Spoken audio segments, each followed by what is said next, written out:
In Class 1 Division 1 areas, while the preferred method involves purging the area or removing the equipment, exceptions exist. One exception pertains to intrinsically safe equipment. This equipment is specifically engineered to prevent the generation of sparks or heat capable of igniting a flammable atmosphere. Consequently, intrinsically safe equipment can be employed in Class 1 Division 1 environments without necessitating purging or removal. Another exception arises when working on de-energized equipment. De-energized equipment signifies equipment disconnected from all power sources.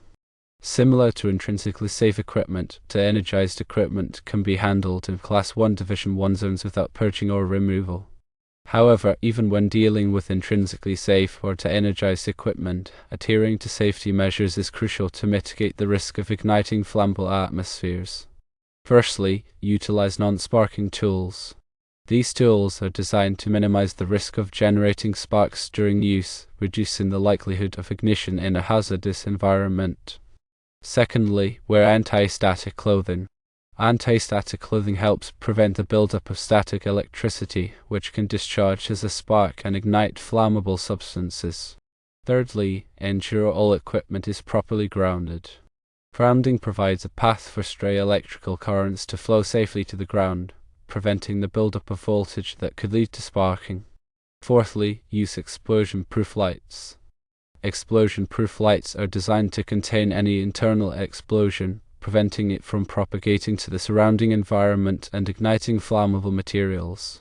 By consistently implementing these precautions, it becomes feasible to conduct maintenance work safely on equipment within Class 1 Division 1 areas, without resorting to purging or removal procedures.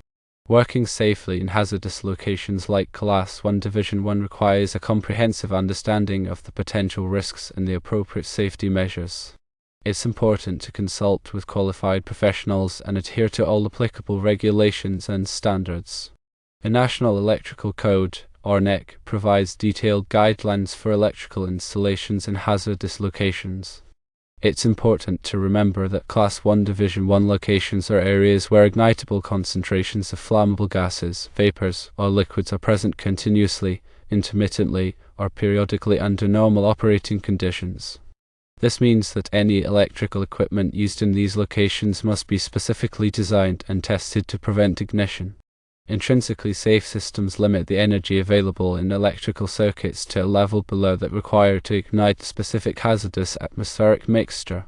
This is achieved through careful design of the electrical circuits and components, ensuring that even under fault conditions, the energy remains insufficient to cause ignition. De-energizing equipment involves completely disconnecting it from all sources of electrical power. This includes not only disconnecting the main power supply, but also any auxiliary power sources or control circuits. Before working on de-energized equipment, it's essential to verify that it is indeed de-energized using appropriate testing instruments and procedures. Lockout-tagout procedures should be implemented to prevent accidental re-energization of the equipment while work is in progress. The use of non-sparking tools is crucial in Class 1 Division 1 locations because ordinary tools can generate sparks when they strike metal surfaces. These sparks can have enough energy to ignite flammable gases or vapors. Non-sparking tools are typically made from materials like brass, bronze, or aluminum alloys, which are less likely to produce sparks. Anti-static clothing helps to dissipate static electricity which can build up on clothing due to friction. Static discharge can create a spark that ignites flammable materials. Anti-static clothing is made from materials that conduct electricity, allowing static charges to flow away safely. Grounding electrical equipment provides a path for fault currents to flow to the ground, preventing the buildup of voltage that could lead to sparking or electric shock. Grounding is typically achieved by connecting the metal enclosure of the equipment to a grounding electrode, such as a ground rod or a grounding grid. Explosion-proof lighting fixtures are designed to contain any explosion that may occur inside the fixture, preventing it from propagating to the surrounding atmosphere. These fixtures are typically constructed of heavy-duty materials and have a sealed enclosure.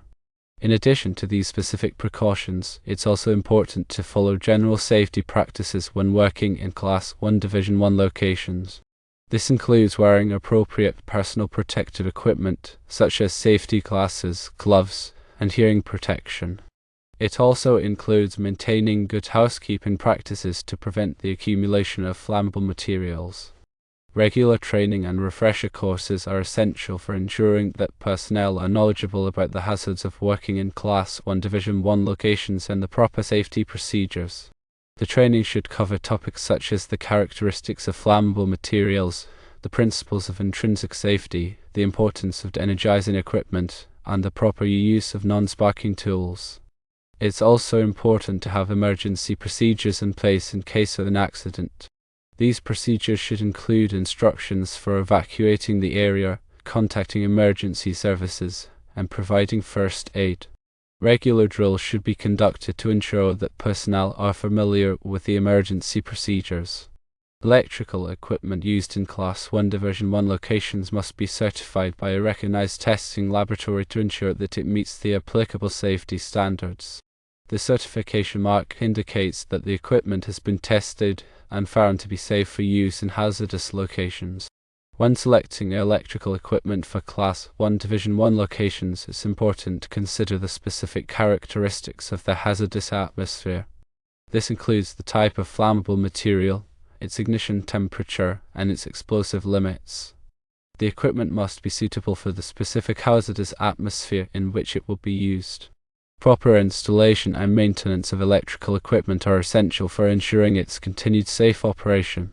The installation must be performed by qualified personnel in accordance with the manufacturer's instructions and the applicable electrical codes.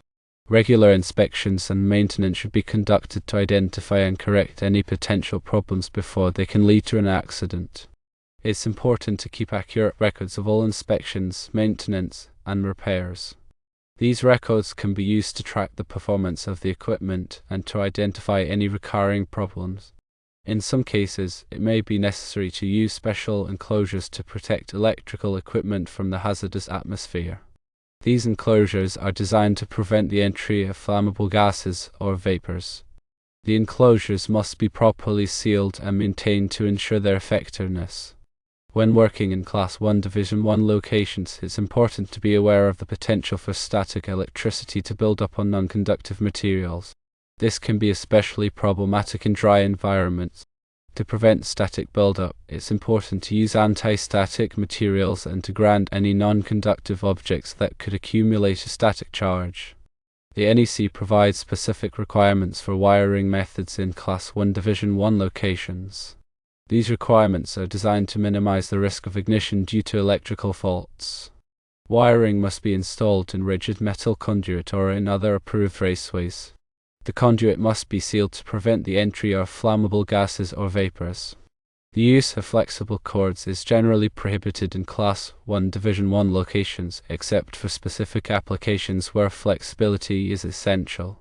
Flexible cords must be approved for use in hazardous locations and must be properly supported and protected.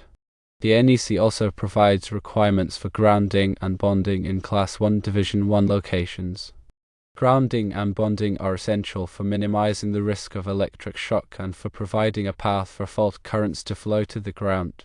All metal enclosures and equipment must be properly grounded and bonded. The grounding and bonding system must be designed to provide a low impedance path for fault currents. In addition to the NEC, other standards and regulations may apply to work in Class 1 Division 1 locations.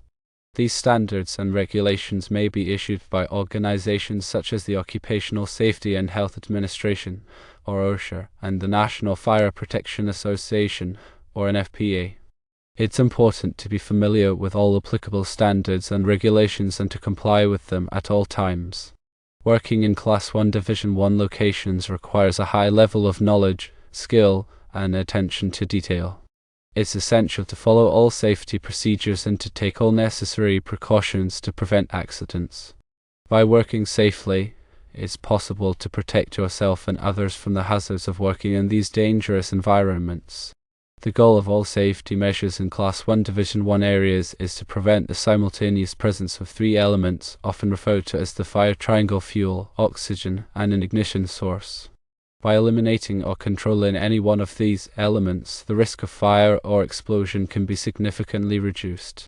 In Class 1 Division 1 environments, the fuel is typically a flammable gas, vapor, or liquid that is present in sufficient concentration to form an ignitable mixture with air. Oxygen is always present in the atmosphere, so it is difficult to eliminate this element.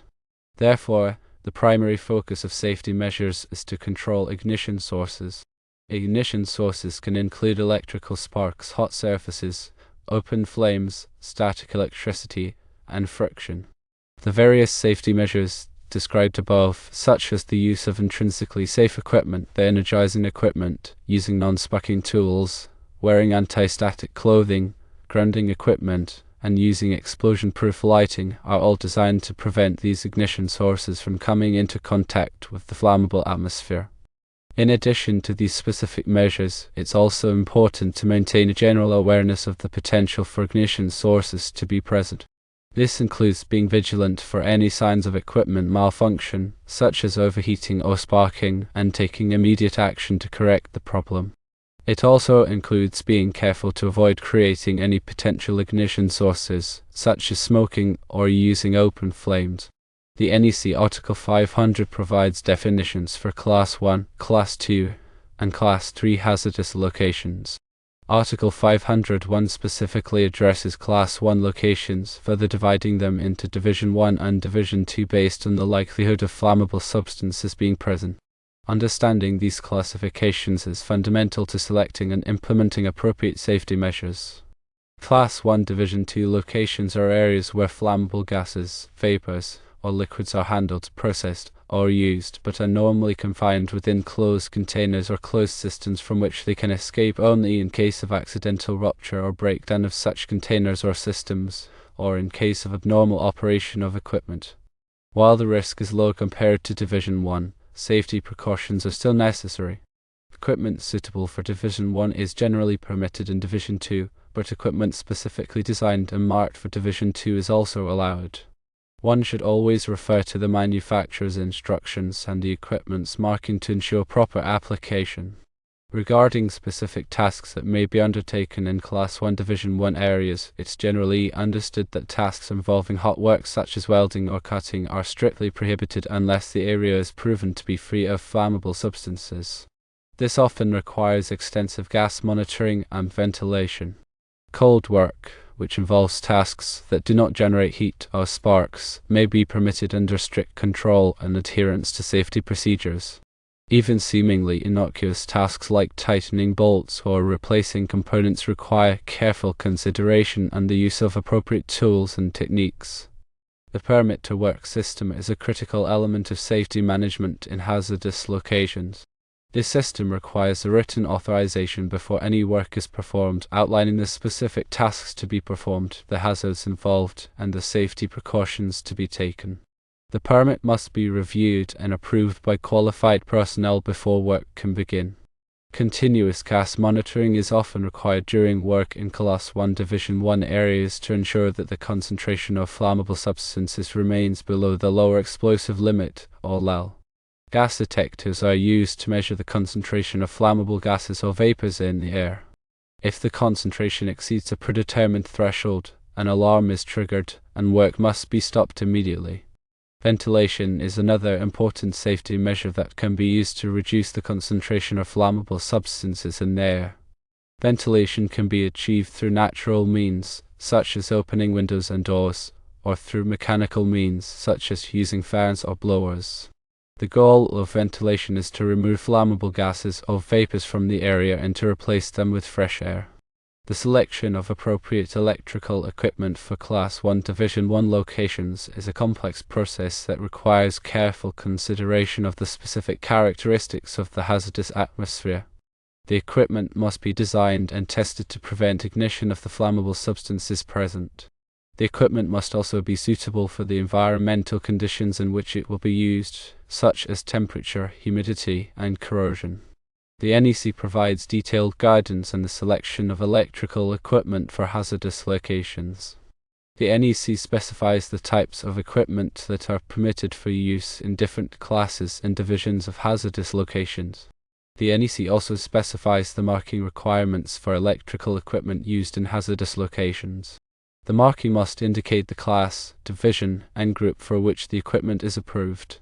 It is also important to ensure that all electrical equipment used in Class 1 Division 1 areas is properly maintained. Regular inspections and maintenance should be conducted to identify and correct any potential problems before they can lead to an accident. Maintenance should be performed by qualified personnel who are familiar with the hazards of working in hazardous locations. It is essential to have a comprehensive safety management system in place to ensure that all work in Class 1 Division 1 areas is performed safely. The safety management system should include written procedures, training programs, and regular audits. The safety management system should be designed to identify and control all hazards associated with work in hazardous locations. The safety management system should also include emergency procedures for responding to accidents. All personnel who work in Class 1 Division 1 areas should be trained in the safety management system. Training should cover topics such as the characteristics of flammable substances, the principles of explosion protection, the proper use of safety equipment, and the emergency procedures. Regular audits should be conducted to ensure that the safety management system is effective.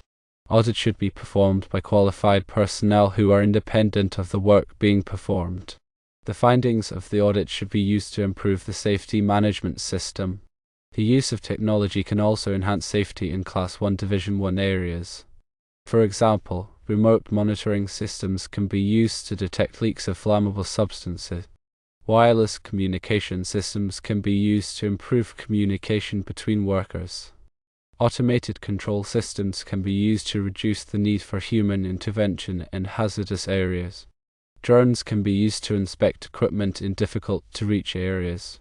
Artificial intelligence can be used to analyze data and predict potential hazards. The key to working safely in Class 1 Division 1 areas is to be aware of the hazards, to follow all safety procedures, and to use common sense. By taking these steps, it is possible to protect yourself and others from the dangers of working in these hazardous environments.